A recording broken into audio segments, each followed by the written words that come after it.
¿qué tal amigas, amigos televidentes en Extra Plus? Un gusto saludarles, darles la bienvenida a esta edición Sumando Vigores, edición en la que conversamos con el doctor Humberto Avilés Bermúdez, analista internacional acerca del panorama de nuestro planeta al terminar agosto.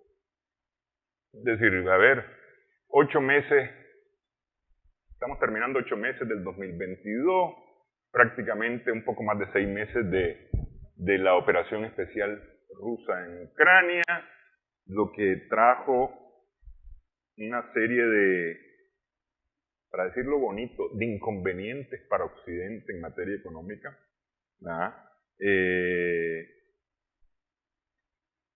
Inflación, crisis.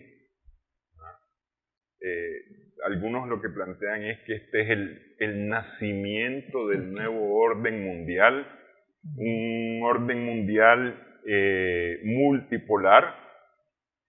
Hasta, digamos, el 90 vivimos un mundo bipolar prácticamente, en donde la Unión Soviética y Estados Unidos eran como los principales ejes, aunque estábamos todos los no alineados, pero como que no nos hacían jugar en esa liga o no nos dejaban entrar a jugar en esa liga.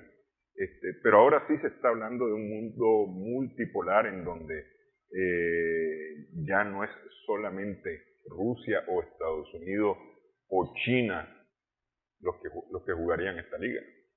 Bueno, sí. Lo que yo diría para iniciar este conversatorio, intercambiar opiniones sobre el cada vez más evidente nuevo orden mundial, ¿no? En sus diferentes perspectivas. Es que Occidente, entiéndase por Occidente Dark Brandon, que es como le gusta a Joe Biden que le llamen ahora, un personaje mediático televisivo, el que han utilizado para responder a una campaña publicitaria adversa, obviamente, que los republicanos le habían montado en las redes y en la televisión. Y presuntamente eso le ha servido a Biden para recuperar un poco su nivel de prestigio a nivel de los Estados Unidos de Norteamérica. Pero a donde quería ir es que Occidente, a la cabeza de Estados Unidos, y Biden, obviamente, no supieron entender dónde radicaba la especialidad o lo especial de la operación militar que Vladimir Putin puso en marcha a comienzos de este 2022. Esa especialidad o lo especial de dicha operación militar a estas alturas significa que el 26% del territorio ucraniano está en manos rusas, ¿sí? Y que los principales recursos naturales, entiéndase minería o energéticos, de Ucrania están en poder de los rusos. Por último y no menos importante, la central nuclear más grande de Europa, Zaporilla, está en manos de las fuerzas rusas, ¿no? Entonces, preguntarse desde mi punto de vista si alguien está perdiendo o quién va ganando la guerra, como que resulta ocioso a estas alturas. Porque si a eso le añadimos el efecto boomerang que las sanciones y su intensidad por parte de los Estados Unidos primero y detrás el coro de lo que un día fue la Unión Europea y Occidente, y lo digo deliberadamente de lo que un día fue la Unión Europea, eso, el edificio de la Unión Europea, la unión política como nivel superior de la unión económica, cuando se comenzó con la Comunidad Económica Europea, pues está muy lejos de ser realidad. Cada vez las contradicciones son mayores, ¿no? Si no, pregúntenselo a Boris Johnson, primer ministro dimitido aún en funciones de Gran Bretaña, o a cualquiera de los otros 3 países, van 4 ya de la Unión Europea, que gracias a esta puntilla que ha sido la guerra, operación especial militar, volvamos al principio, desencadenada por Vladimir Putin, defendiendo la soberanía rusa, vamos adelantando eso, ¿no? Hay que añadir, cayó Johnson, pendiente de quién vaya a ser el conservador o conservadora que le sustituya en el número 10 de Downing Street. Cayó Draghi, la gran estrella económica del firmamento europeo, de los mejores días de la Unión Europea en Italia. Cayó el gobierno búlgaro y el gobierno estoniano. Y tal y como van las cosas, ya ves que a Macron no le fue muy bien en las últimas presidenciales, ¿no?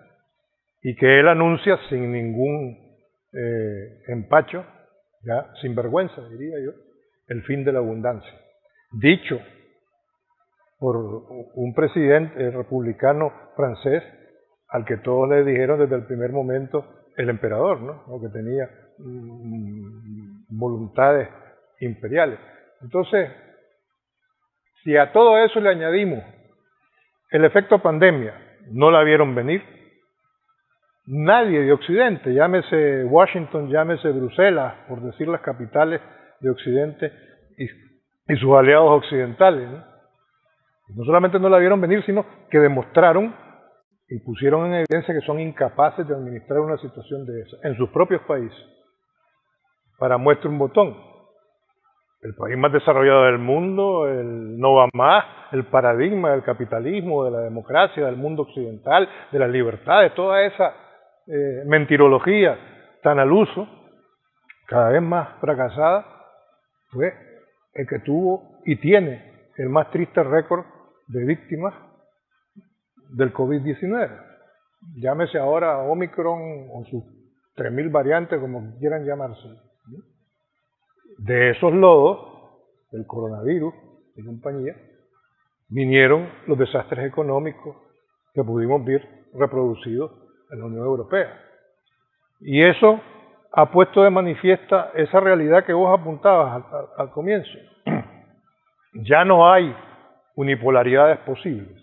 Si lo fueron, si la caída del muro de Berlín en algún momento hizo pensar a alguien en los mecanismos de poder del mundo occidental, de que era posible retomar la unipolaridad y actuar políticamente en el escenario mundial unilateralmente, como lo ha venido haciendo los Estados Unidos de Norteamérica, gracias a la inestimable ayuda de Donald Trump, ¿no? El presidente más mediático en los últimos años de la historia disque democrática norteamericana, pues ahí están los resultados, ¿no? Estuvo a punto de permitir que el Capitolio terminase más tomado de lo que realmente estuvo. Tiene pendiente una cadena de juicios por atentar contra la Constitución política de los Estados Unidos de Norteamérica, habráse visto alguna vez. Y eso no son más que salpicaduras de lo que estábamos señalando, ¿no? La pésima gestión de la pandemia, haber puesto en pelotas, si se me permite la expresión, desnudos completamente a los gobernantes de los Estados Unidos de Norteamérica y de la Unión Europea, incapaces de administrar a lo interno una pandemia de las dimensiones que el COVID-19 ha tenido y tiene todavía. Pero es que a mí, Humberto, me parece que lo estamos viendo desde nuestra perspectiva, en el sentido de darle atención a las personas, es decir, primero la gente, y entonces darle atención a la gente, porque esa es la perspectiva que tenemos en Nicaragua. Sí, pero fíjate bien, es decir, a ver, las empresas farmacéuticas, incluyendo los laboratorios de Ucrania, los laboratorios norteamericanos en Ucrania, hicieron plata. Cualquier cantidad de plata. Que ahí donde voy. No supieron aprovechar, ¿ya?, el irrefrenable afán lucrativo del capitalismo, empezando por Ucrania. Ucrania ha sido, en mi opinión, puedo estar muy equivocado, me dirán, lo estás viendo desde esa misma perspectiva que apuntabas vos, corregida y aumentada, ¿ya? Ucrania es el imbécil útil en esta película. O sea, le han hecho creer a Zelensky, un cómico al fin y al cabo, dicho sea con el debido respeto para los cómicos, que los hay y buenos, y él tuvo su éxito mediático, hasta una película, el defensor del pueblo, yo el pueblo, ¿no? ¿Cómo se llamaba el programa que hizo famoso a Zelensky y que lo llevó a la presidencia? Pero de ahí hacer el parteaguas, de que a partir de que empieza a decir que él quiere entrar a la OTAN y una serie de provocaciones que obviamente Rusia, y con Putin a la cabeza lo dejaron ir. Se lo advirtieron a finales de diciembre del 2021. Y desde antes todavía. Y desde antes se lo vinieron diciendo. ¿Ya? Incluso le llegaron a decir ya con la guerra en curso, la operación especial militar en curso. ¿Ya? Yo no tengo ningún problema en que ustedes entren en la OTAN. ¿Ya? Siempre y cuando ese armamentismo desaforado, esa estupidez occidental, a mi manera de ver, de intentar paliar la crisis económica por la vía militar, armas y más armas, miles de millones de dólares para defender la democracia occidental en Ucrania, cuando además de perder el 26% del territorio ucraniano, Occidente, por estar apoyando a Ucrania, los recursos energéticos y naturales que ya mencionábamos, ha perdido también el acceso al mar. ¿Y eso qué efectos ha tenido en materia de comercio internacional? Que es la otra gran equivocación occidental. Querer, en nombre de castigar esa política sancionadora irrefrenable, 9.000 y pico de sanciones a estas alturas, un promedio de 26 sanciones económicas contra Rusia en primer lugar y contra China a diario, a más de una sanción por hora, inédito en la historia de la humanidad. Entonces, ¿de qué estamos hablando? De una crisis aguda en el orden internacional. No, yo creo que ya no se habla de una crisis ni siquiera cíclica, ya es una crisis sistémica. El sistema capitalista, con el imperialismo como fase superior del capitalismo, por utilizar una terminología ortodoxa, está haciendo agua, ya hizo agua, se está hundiendo. Entonces ahora quieren resolverla por la vía del armamentismo. Allá va la OTAN en su presunto rediseño, con Stoltenberg de caja de resonancia de lo que se piensa en el Pentágono, ni siquiera en la Casa Blanca, ¿no? O en el Consejo de Seguridad Nacional norteamericano, ¿ya? Mucho menos en el Consejo de Seguridad de Naciones Unidas, ¿ya? Obligando, en medio de una recesión brutal, empezando por Alemania, la famosa locomotora económica de Europa, ¿ya? Allá van, ¿a qué? A incrementar en los próximos 2 años al 2% el presupuesto militar. Y mientras tanto, las secuelas económicas de la pandemia originada por el COVID-19 no se han ni siquiera paliado un poco. Entonces estamos hablando de un nivel de inflación en la famosa eurozona, ¿ya? Que ya anda rozando el 9%, 8.9% si no me equivoco. Ya estamos hablando de un 14% de paro juvenil en la eurozona. Estamos hablando en los Estados Unidos, para que no se agachen, a pesar de que los efectos los están sintiendo primero en Europa, ¿no? Pero ya vendrán en los Estados Unidos. En Estados Unidos hay 40 millones de pobres, ¿ya? Un déficit fiscal que ya sabemos que está en manos de cualquier país del mundo, mayoritariamente de los chinos, menos de los Estados Unidos. Por querer sancionar y aislar económica, comercialmente, a China y Rusia fundamentalmente para debilitar la presunta estrategia disque militar, económica y comercial de China y de Rusia, lo que han terminado haciendo ha sido descuidar su propio desarrollo para el futuro. Entonces, a estas alturas, ¿qué ocurre? Y me detengo otra vez en el caso de Francia. Y la frase de Macron, que es algo más que una frase. Se acabó la abundancia, el fin de la abundancia. Energéticamente para Francia no es un problema el suministro de gas, porque perdóname el paréntesis que por ahí tendría que haber empezado. Hace unos días supimos que a partir de mañana y hasta el 2 de septiembre, Rusia va a suspender el suministro de gas por la vía del gasoducto Nord Stream, porque van a tener operaciones de mantenimiento. ¿Qué significó eso? Un dispararse de los precios del gas en un 200 y pico %. Entonces, a propósito de Francia y la crisis energética y esta política de austeridad, se reúnen de urgencia el próximo 9 los ministros de energía de la Unión Europea, según decía la Van Leyen hoy, la presidenta de la Comisión Ejecutiva Europea. Que para Francia no es un problema el gas porque el 70% de su energía es nuclear. No debería, pero ya sabemos que el debería ni en negativo ni en positivo existe. ¿Por qué decimos esto? Porque a pesar de tener una dependencia de sus fuentes energéticas a nivel nuclear, las instalaciones nucleares francesas que son productoras de energía están obsoletas. Los costos, lejos de poderlos afrontar y resolver, son todo lo contrario. En el caso particular de Francia, y estamos hablando de una de las principales potencias nucleares europeas. Bueno, al discurso de Macron, al anuncio de Macron, se suma el del mismo Boris Johnson, si mal no leí yo en la BBC, dice, vienen tiempos en los que van a llorar. Pues sí. En los que la gente va a llorar, dice. Y quien va a llorar es la gente común y corriente, eso es lo que se suele decir, la gente de a pie. No van a llorar los grandes capitalistas, no van a llorar los que obtuvieron ganancias inmorales e intolerables con la pandemia, los laboratorios, llámese Pfizer o Johnson & Johnson, ¿ya?, que obtuvieron pingües ganancias y que a última hora, ya como por no dejar y porque se les iban a echar a perder las vacunas, empezaron a donar. ¿Ya?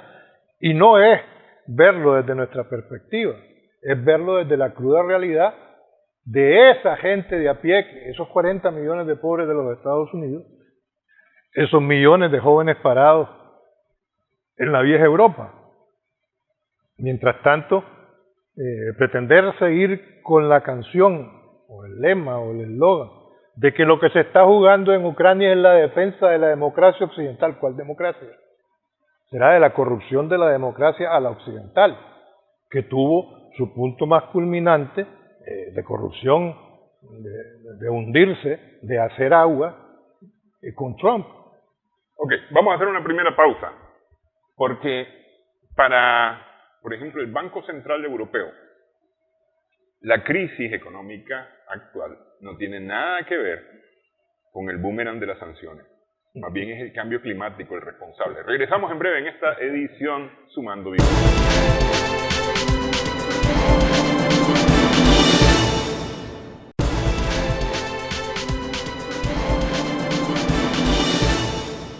En Extra Plus estamos conversando con el doctor Humberto Avilés Bermúdez. Este año, los productores de banano en Ecuador tuvieron que botar su producción porque el presidente Guillermo Lasso decidió unir a su país, Ecuador, a las sanciones de Occidente contra Rusia. Entonces, no le vendemos a Rusia ni le compramos nada a Rusia porque lo tenemos sancionado. Pero al final de cuentas los sancionados fueron sus propios productores que perdieron. ¿Ah? Es decir, ahí es donde las sanciones no se entienden. ¿Te estoy castigando o me estoy castigando? ¿Ah? Para la presidente del Banco Central Europeo, lo que le está ocurriendo a Occidente con desempleo, inflación, crisis energética, nada tiene que ver con la operación militar rusa y mucho menos con las sanciones. Todo es culpa del cambio climático al que no se le había hecho caso antes y ahora resulta que sí es importante. Bueno, es que la experiencia de la señora Lagarde, Christine Lagarde, en el Fondo Monetario Internacional, como que no le ha permitido analizar, como en sus mejores tiempos, que no es precisamente el cambio climático el principal causante o pretexto para la crisis económica, comercial, productiva, ¿no?, comercial, tanto de distribución y energética.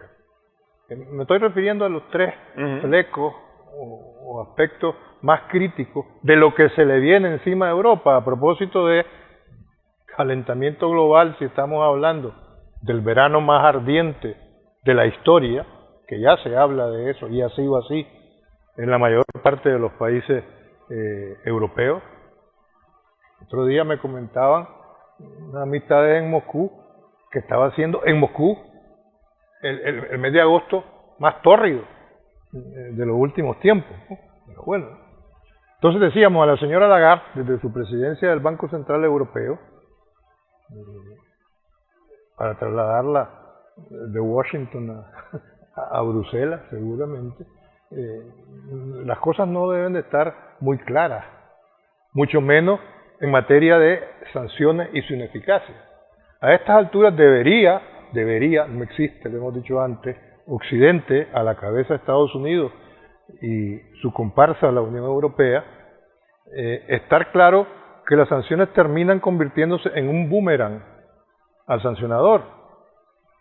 Porque a pesar de esa fiebre sancionadora, ya hablábamos de los miles de sanciones que se han impuesto desde que comenzó la operación especial militar por parte de Putin en Ucrania. Y a estas alturas, en vez de que no se le compren hidrocarburos, incluyendo el gas, a Rusia, en el último año, del 2021 a lo que va del 2022, Rusia ha vendido a Europa el 89% más de sus hidrocarburos. Y fíjate que entonces, si eso no es un efecto boomerang, ¿qué es? Pero fíjate que ahí hay una cosa interesante, porque es decir, a ver, la compra directa no está permitida por el tema de las sanciones. Entonces, subió, el último dato que había del gas era más de $3,000 los 1.000 litros, los 1.000 pies cúbicos o metros cúbicos de gas, ¿no? Más de $3,000. Es decir, $2,000 y pico más de lo que costaba en febrero de este año. Pero entonces no se lo compran a Rusia. Pero hay quien sí le está comprando gas a Rusia. Y ese que le está comprando gas a Rusia se lo vende a Europa. Pero no se lo vende a 3,000. Porque evidentemente estos son negocios. Es decir, ese pasamano. Estamos hablando de Turquía, sin ir más lejos. Está ganando plata, pues. Por eso, pero es que a propósito de Turquía y de la ineficacia de las sanciones que no termina de ver ni la señora Lagarde y por supuesto que tampoco la presidenta de la Comisión Ejecutiva o de la Unión Europea, ¿no? La señora van der Leyen, y por supuesto que el tal señor Borrell y su miopía cada vez mayor, más allá de la realidad, pues, quiere decir, su miopía en el análisis político, no ven de qué manera las sanciones son ineficaces porque los aliados más leales a Washington históricamente, ¿no?, en las sanciones contra Moscú, comenzando, imagínate, por Arabia Saudí, Turquía, ¿ya?, que tradicionalmente han estado a lo que dijesen los Estados Unidos, Pakistán, Indonesia y Brasil no han secundado. Y no solamente no han sancionado, sino todo lo contrario. Sí. Son las principales vías de triangulación que encarecen los hidrocarburos, por no limitarnos únicamente al gas ruso. Y el famoso gas licuado norteamericano sigue esperando compradores sí, en la Unión Europea. Pues entre otras cosas me imagino yo, desde mi ignorancia en materia energética y de gas, sobre todo, de que las instalaciones, los gasoductos y las instalaciones para suplir el suministro de gas a nivel de la Unión Europea tienen muy poco que ver con la modalidad norteamericana. Pero fíjate que a eso yo le sumaría una cosa. Estos países que has mencionado dejaron de comprar en dólares. Además, están comprando en rublos. No, pero es que ese es otro, gracias por el dato, ese es otro efecto que no me habíamos mencionado. Ya el dólar no es referencia en el comercio internacional, un síntoma cada vez más agudo de el declive, del hundimiento económico y comercial de Occidente, de la moneda insignia. ¿Ya? Los BRICS, que fueron el primer objetivo de Brasil, Rusia, India, China y Sudáfrica, de Occidente, para evitar que China hegemonizara la economía mundial y el comercio mundial, como ya lo está haciendo. Quien no quiera verlo, pues allá verá si decide ir a una óptica que le resuelva sus perspectivas de futuro, es decir, leyendo o analizando la realidad internacional desde diferentes perspectivas, no precisamente la nuestra, a lo mejor encuentran alguna que les convenza, ¿no? Pero no, cuantos aristas vamos tocando, de los efectos sancionadores, más grande es la evidencia de la ineficacia de las mismas. Porque ahora, ¿quién va a pagar los platos rotos de las sanciones energéticas a Rusia en Europa? Europa, la Unión Europea. Esa política de austeridad, eso, la frase macronesca que ya decíamos, el fin de la abundancia, ¿quién va a pagar los costos de ese fin? ¿Por qué y de cómo, cuándo y quiénes provocaron ese fin de la abundancia? Sí, Estados Unidos se acostumbró, yo diría que pésimamente mal, y el mundo peor, a dictar cuál era su voluntad imperial cuasi divina, ¿no? La famosa expresión Deus et machina, ¿no? Me autoerijo en Dios y soy una máquina de dominación, de poder en todos los órdenes de la vida humana. Pero yo diría que el fin de esa analogía o de esa metáfora, con el debido respeto para las metáforas y la poesía y los poetas, ¿verdad?, está escrito en cirílico, el alfabeto del idioma que se habla en Ucrania, ¿ya? Así están las cosas. Y estoy citando una frase de nuestro común amigo, el periodista italiano Fabrizio Casari, que terminaba un análisis de ayer, de hoy, de estos días, a propósito de lo que está ocurriendo en Ucrania, ¿no? Pero más allá de Ucrania y relacionado con el nuevo orden mundial, el declive imperial de Occidente, que hemos venido comentando a lo largo de esta charla, ¿no? Entonces, es sumamente difícil, creo yo, que a estas alturas se puedan recomponer los efectos de tantos errores seguidos. A una pandemia, una guerra impuesta como dé lugar, ¿ya? Ahora decir o filtrar que es que las fuentes de inteligencia rusas no han sabido ofrecerle buena información a Putin y lo hicieron creer de alguna manera que la especialidad de la operación militar en Ucrania iba a ser un paseo, por decirlo de alguna manera, y es todo lo contrario. Eso todavía está por verse. ¿Hasta qué punto esas fuentes de inteligencia han suministrado información errónea o no? O si por el contrario, las fuentes de inteligencia equivocadas, o la falta de inteligencia, más que las fuentes de inteligencia, es cada vez más profunda en un imperio que se niega a aceptar su declive. Porque Europa, cuyo eurocentrismo, valga la redundancia, ha sido desafortunadamente una constante en la historia de su vocación imperial, de los imperios que en Europa han sido, colonizando sobre la base de la destrucción de pueblos enteros, naciones, etcétera, etcétera, etcétera, ahora está pagando los platos rotos. Esa inflación del mes de julio pasado en la eurozona, rozando el 9%, inédita, el 10% en Alemania, que es la economía más desarrollada de la Unión Europea, es mucho menor en los Estados Unidos de Norteamérica. O sea, los efectos de la crisis económica están siendo más agudos en Europa.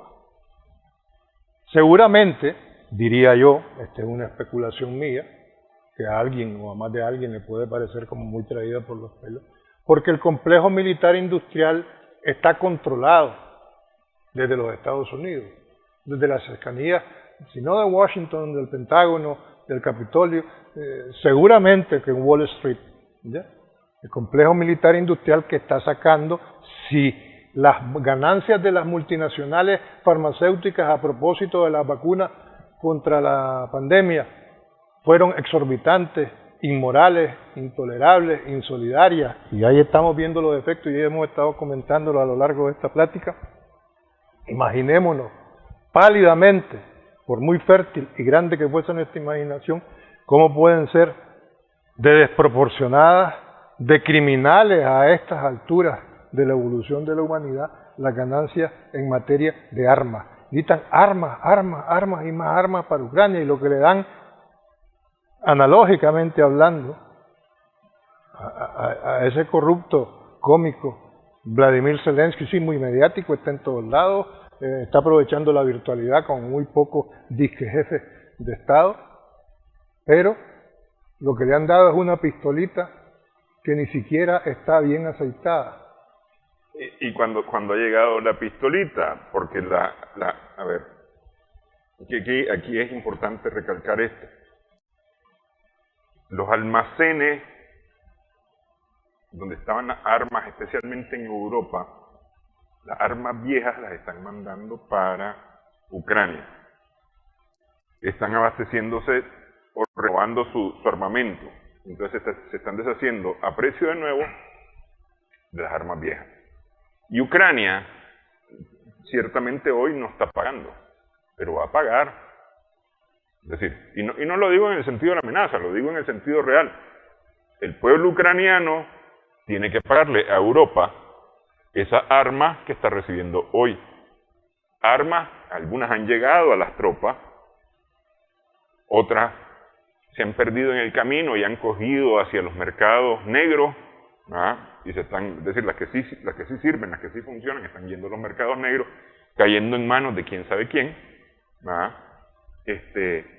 y en fin, pues es decir, es una cosa tremenda que el pueblo ucraniano va a tener que pagarla, además. Es decir, varios miles de millones de dólares que le va a tocar al pueblo ucraniano pagar por algo que no sirve, que le están mandando y que no sirve, y que está sirviendo sí para Europa, porque Europa sí está ganando con esto. Sí, pero ¿quiénes? Que volvemos a lo de sí. Siempre. ¿Quiénes en Europa? ¿Quiénes en Ucrania? Zelensky va a seguir dando todos los gritos al cielo. Pero es que mira, es decir, te lo pongo bien fácil. Polonia le manda 100 millones en armas a Ucrania y compra 100 millones en armas nuevas, 100 millones de armas viejas y compra 100 millones de armas nuevas, porque la queja es, las armas de la Segunda Guerra Mundial no las están mandando para acá, decían las tropas ucranianas. Y entonces están comprando nuevo armamento. Algunos de ellos de Occidente y otros de Oriente. Entonces, ¿qué sistema, disculpame, qué sistema en cualquier parte del mundo y de la historia de la humanidad resuelve una crisis que ya dijimos que no era cíclica a todas luces, porque es económica, es política, es social, es comercial, es financiera, climática por último, ¿ya? Se resuelve sobre la base del armamentismo, armas. Hay que preguntarle al señor Borrell, que es el que dice que es que así que se resuelve. O a la señora Lagarde, sí. Y le echamos la culpa al cambio climático, al calentamiento global. No, es que la culpa la tienen los países y los pueblos que habitan en los trópicos, que es donde más altas temperaturas se alcanzan durante mayor tiempo a lo largo del año. Por último van a intentar esa absurda interpretación. Pues eso es lo que está ocurriendo, mientras tanto, ¿no? Y pretenden seguirnos vendiendo píldoras democráticas desde un Capitolio tomado por una horda de salvajes, como pudimos verlo. Sí, ¿de qué ejemplo estamos hablando? Pretenden llenarse la boca con una presunta defensa de los derechos humanos. ¿Cuáles derechos humanos? Los derechos a ser más ladrones, a seguir expoliando, a seguir vendiendo armas sin ninguna vergüenza mientras hay una pandemia desatada en el mundo y sus secuelas, a violar el derecho internacional y secuestrar aviones, como el caso del avión venezolano en el aeropuerto de Buenos Aires, obedeciendo la jurisdicción de un juez de la Florida. Ahí está la crisis. De un juez local, ni siquiera... De un juez local, además. Ni siquiera de un juez nacional, de un juez local. Sí. Ahí están las consecuencias. Ojalá el pueblo argentino parece que está reaccionando y está saliendo a las calles. Algo de eso tiene que ver el apoyo a la vicepresidenta Kirchner en los últimos días, ¿no? Que llevaban hasta 3 días y sus noches en vigilia hasta que ella salió y tuvo que dirigirse a ellos. ¿Cómo se va a resolver eso? Ok, eso me lleva a una pausa, pero a dos cosas. Uno, Europa y su reacomodo, porque, por ejemplo, Macron ha andado dando vueltas por África en las antiguas colonias. ¿Qué está buscando en las antiguas colonias? El acomodo de América Latina ante un nuevo reordenamiento o un reordenamiento mundial. ¿Cómo te parece que va a quedar? Vamos, hacemos pausa, regresamos en breve en esta edición Sumando Vivo.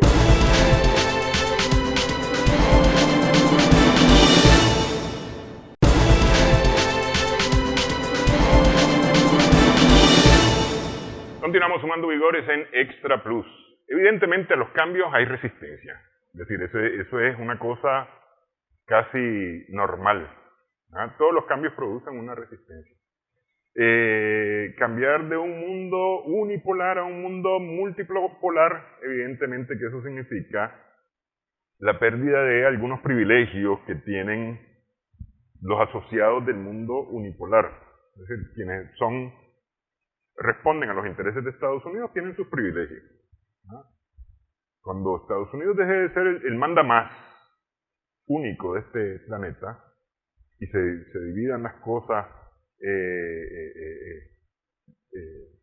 y haya distintos polos que van a evitar justamente a los mandamases, las cosas no van a ser iguales. Pero yo veo, por ejemplo, y te decía, Macron ha hecho periplos ahora recién por África buscando las viejas colonias. Ahí estuvo en Argelia y lo abucharon en Argelia. Anda buscando en Europa aquellas sus viejas glorias coloniales para detener el multipolarismo. Ya que mencionaba a Macron, en su caso particular, a mí me parece, puedo estar errado, ¿no?, que él anda pichando su propio juego, si se me permite la expresión. Él sigue aspirando, nunca lo renunció, a convertirse en el líder de la Unión Europea. Eso es algo que no lo puede evitar en ninguna foto que tenga que hacerse o que deba de hacerse, llámese cumbre de la OTAN, del G7, del G20, Davos, donde sea. Y si hay que ir a Ucrania, ya fue, ya estuvo, ¿verdad? No de sorpresa como el clown este de Johnson, ¿no? Pero bueno, ya dimitido apareció al lado del otro cómico, pero bueno. Tiene que haber una recomposición. En el caso particular de Macron ya te decía por dónde iba. Hay voces, aparentemente cada vez más intensas, que le dicen a Europa, a la Unión Europea, que debe volver a ver a América Latina.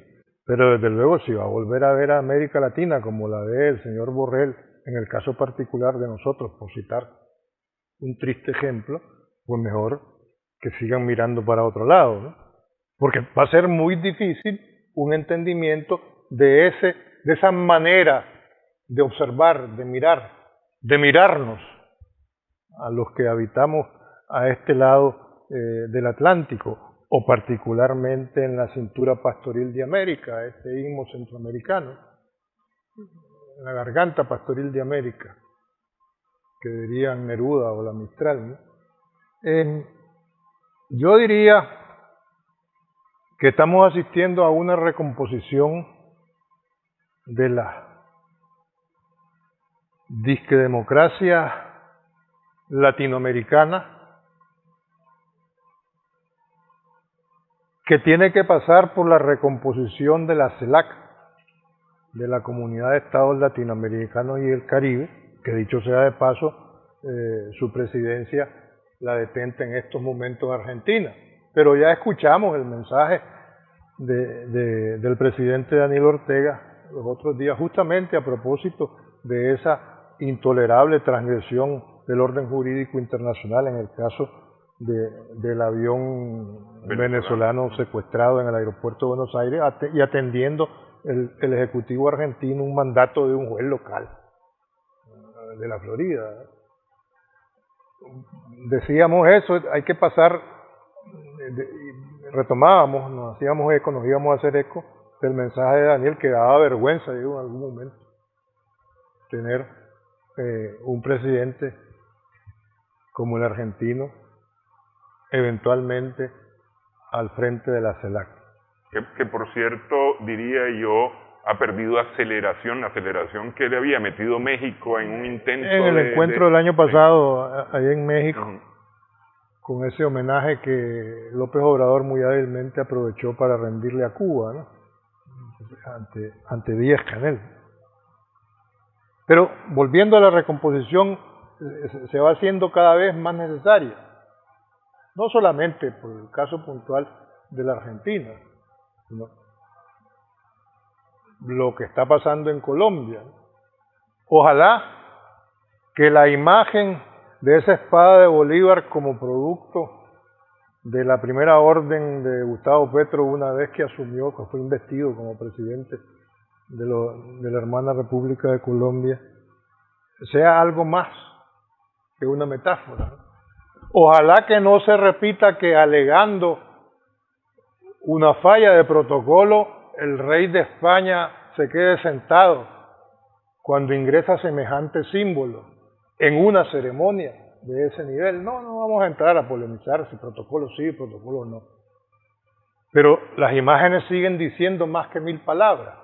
Esa imagen, a mí se me ocurre pensar, y no solamente a mí, me imagino que a muchos dentro de nuestra audiencia y más allá de ella, que es como que si por un momento la historia se hubiese congelado y la voluntad imperial, disque monárquica, en este caso en la mente transitoriamente de Felipe II de España, se hubiese quedado en la época de Carlos I de España y V de Alemania, o viceversa. Más bien Carlos V de España y I de Alemania. Aquello de que mis imperios no se pone el sol. Y esa congelación que se derrita, que ahí sí sea un cambio de la manera de vernos y de ver nosotros a uno y otro lado del océano. Y que de una vez por todas eso sirva en alguna medida para que en Washington, en el Pentágono, en el Capitolio, en el Congreso de los Estados Unidos, aprendan de una vez por todas a ver a los pueblos latinoamericanos, desde el río Bravo para abajo. ¿Ya? Y eso sea el caldo de cultivo propicio para una verdadera recomposición de una comunidad de estados latinoamericanos y del Caribe. Un recuperar el sueño de la patria grande de Bolívar, los sueños de Bolívar, que son los mismos de Martí, que son los mismos de Sandino. No vamos a decir nada nuevo. Que en época ya de la jornada de las fiestas patrias en nuestro país, que comenzaron la semana pasada y que van a tener su desarrollo culminante en los días 14 y 15, por ese símbolo soberano que es la batalla de San Jacinto, ¿no? Porque entonces y hoy el enemigo era y sigue siendo el mismo, pero hay millones de piedras en las manos de nuestros pueblos, en particular en las manos de nuestro pueblo. Y esas piedras no queremos lanzarlas porque tenemos vocación de paz, pero sí son la base de nuestra soberanía y están cada vez más firmes. En la medida que en este país, y esos son derechos humanos, en los que no nos escudamos, sino que los defendemos, fomentándolos día a día, y eso con educación y salud, con un enfrentamiento digno, en el menor de los casos, de la pandemia, con un desarrollo de la infraestructura vial de este país inédito, con un nivel de atenciones sanitarias, hospitales, equipamientos, cantidad de médicos, ¿no?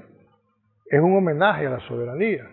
Es nuestro aporte, es nuestro pequeño oblum como nicaragüense a la recomposición del sueño de la patria grande, a hacernos eco a estas alturas del pensamiento del general Sandino de que la soberanía se defiende con las armas en la mano. Y hoy las armas son el poder político. ¿Para qué? Para lo que decíamos antes. Pero mira, aquí hay una cosa, y dijiste algo muy importante, y lo combino con lo que decía yo al inicio de esta parte. En el mundo multipolar se acaban los mandamases. ¿Por qué?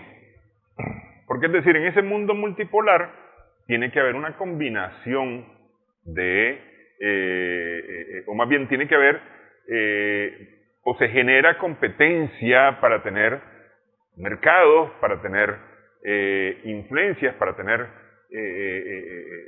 todo esto que se busca desde los poderes, ¿no? Y eso hace que los poderes dejen de tratar a los que no tienen los poderes que ellos tienen, ya sean económicos, sean geográficos, sean de energéticos, etcétera, dejen de tratarlos como menos y empiecen a tratarlos más como iguales, que es lo que nosotros desde Nicaragua hemos demandado y que algunos países de América dicen defender. ¿Verdad? A mí me parece que el pensamiento de América tiene que pasar por ahí. Primero, que nosotros no somos ni patio trasero, mucho menos lo que dice Biden, patio delantero. Queriendo componer las cosas, dice patio delantero. No pero somos patio no de somos nadie. patio de nadie. De nadie. Es decir, pero eso tenemos que entender los latinoamericanos. Que no somos patio de nadie. Así Que es. somos Latinoamérica. Y que somos naciones poderosas. Somos naciones ricas. Aquí se produce comida para el mundo. Así es. Así es. Aquí se producen ropa para el mundo, se producen cosas para el mundo.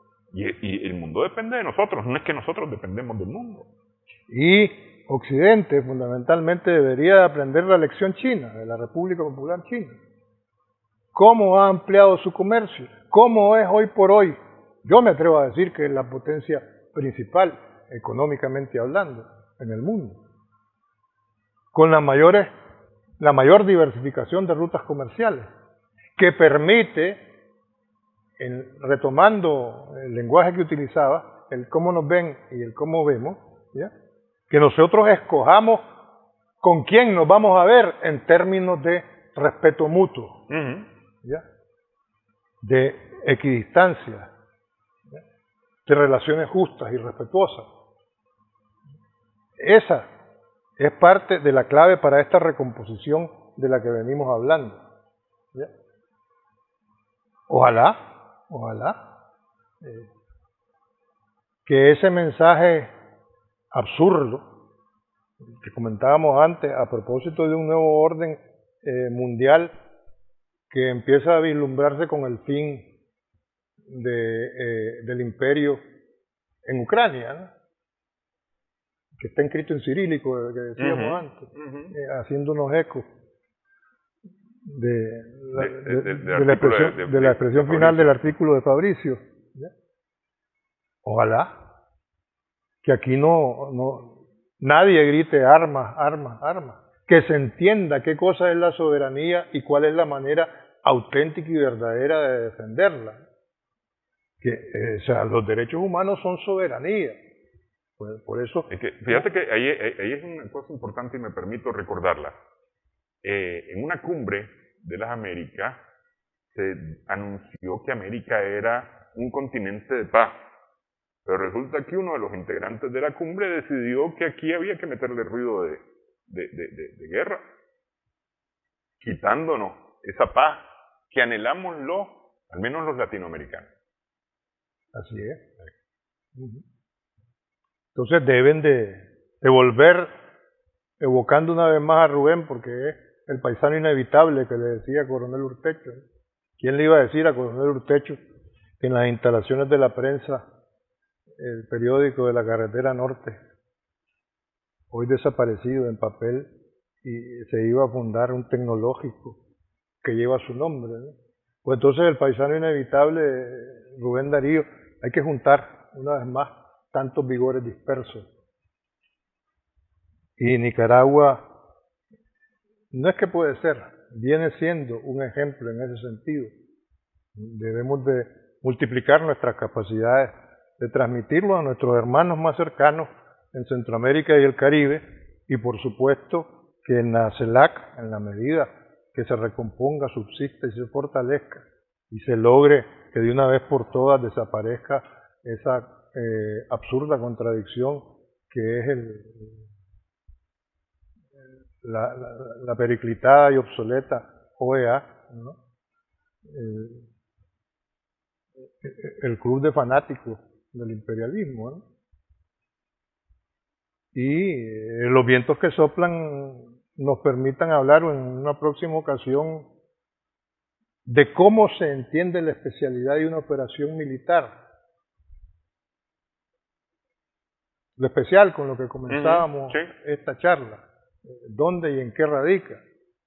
¿Por qué se ve de distinta manera desde Moscú que desde Managua?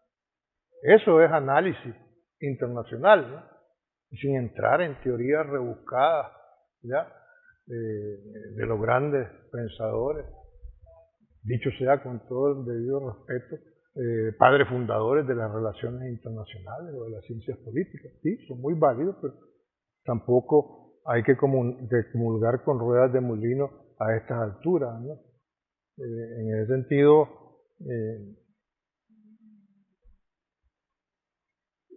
si Dios existe porque está con el pueblo, si no, es muy difícil que la eternidad trascienda a la conciencia de los pueblos. Se me ocurren a mí esas barbaridades a estas alturas de la vida. Pero bueno, creo que lo importante es que podamos seguir conversando aquí o en cualquier otra circunstancia de lo que pasa en el mundo. Así es. Bueno, así las cosas. Gracias, Humberto, por esta platicada. Gracias a nuestras amigas, amigos también televidentes por su sintonía en esta edición. Continuamos sumando vigores en Extra.